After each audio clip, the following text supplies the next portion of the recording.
Target sa bypass operation sa mga sakop sa Talisay City Police Office o Regional Mobile Force ang napusilan patay human gingong misukol ngadto sa mga otoridad. Gingong mihanaw bunot siyang armas ang napatay human mabantay nga pulis di ay ang mipalit kaniya og gidiling drugas. Nihitabo ang bypass operation sa Sugarland, Kimba, Barangay San Roque sa Maong Dakbayan. Si Chona Carion sa report. Dead on the spot si John Paul Kaydik, taga Barangay San Roque at lus sa gipahigayong bypass operation sa kapulisan pasado alas 11 kagabi.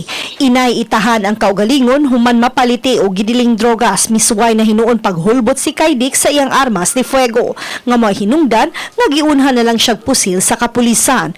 Nakuha sa iyang posisyon ang 38 kalibre nga armas de fuego nga dunay duha ka mga bala og pinakiting nga gituang shabu og 200 pesos nga mark money. Ang gituang shabu nagkantidad og kapin 4,000 pesos. Ang kapulisan sa Dakbayan daghanang nadawat nga impormasyon nga nalambigit si Kaydik sa pagpamaligya o gidiling drogas. Uban ni Marlon Melgazo, Chona Carion, Balitang Bisdak.